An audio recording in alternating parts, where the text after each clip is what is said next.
श्रीमन्नारायणीयं दशकम् 81 காளிந்தி ஆதி பரிகிரஹ பாரிஜாத ஹரணம் ச. காளிந்தி முதலியவர்களை மணத்தல், பாரிஜாத மரத்தை கவர்தல். ஸ்ரீஹரயே நமக. கோபிகா ஜீவனஸ்மரணம் கோவிந்த கோவிந்தா. ஸ்னிக்தாம் முக்தாம் சததமபிதாம் லாலயன் சத்யபாமாம் யாதோ பூய சக கலுதயா யாஜ்ஞசேனி விவாகம் பார்த்த प्रीत्यै पुनरपि मनागास्तितो कस्ति पुर्यां शक्रप्रस्थं पुरमपि विभो संविदायागतो भूः भद्रां भद्रां भवद वरजां कौरवेनार्त्यमाणां त्वद्वाचातामहृतकुहनामस्करि शक्रसूनुः तत्र क्रुद्धं बलमनुनयन् प्रत्यगास्तेन सार्धं शक्रप्रस्थं प्रियसखमुदे सत्यभामा सहायः तत्र क्रीडन्नपि च यमुनाकूलदृष्टां गृहीत्वा तां कालिन्दीं नगरमगमः काण्डवप्रीणिताग्निः भ्रातृत्रस्तां प्रणयविवशां देवपैतृष्वसेयीं राज्ञां मध्ये सपदि जकृषे मित्रविन्दामवन्तीं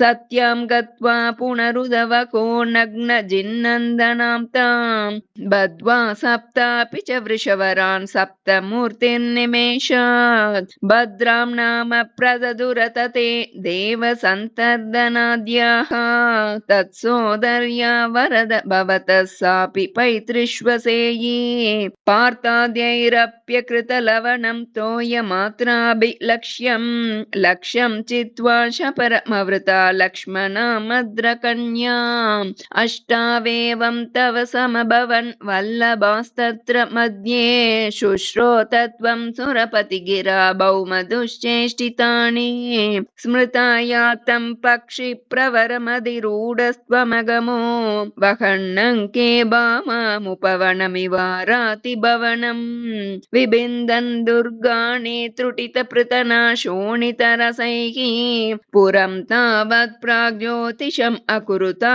शोणितपुरम् मुरस्त्वां पञ्चास्यो जलदिवन मध्यादुदपत सचक्रे चक्रेण प्रदलितशिरामंशुभवता चतुर्दन्तैर्दन्तावलपतिभिरिन्दान रथाङ्गेन चित्वा नरकमकरोस्तीर्न नरकम् स्तुतो भूम्या राज्यं सपदि भगदत्तेस्य तनये गजं चैकं दत्त्वा प्रजिगयितनागान् निजपुरीं कलेनाबद्धानां स्वगतमनसां षोडश पुनः सहस्राणि स्त्रीणामपि च धनराशिं च विपुलं भौमापाकृतकुण्डलं तददितेर्दातुं प्रयातो दिवं शक्राद्यैर्महितः समन्दयितया द्युस्त्रीषु दत्तः क्रिया कृत्वा कल्पतरुं रुषाभिपतितं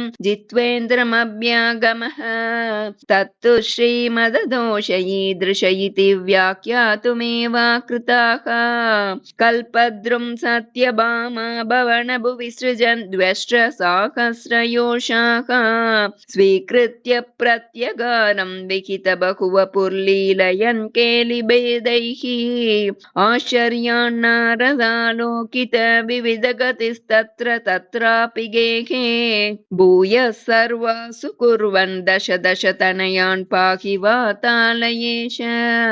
श्रीहरये नमः. गोपिका जीवनस्मरणं गोविन्द गोविन्द.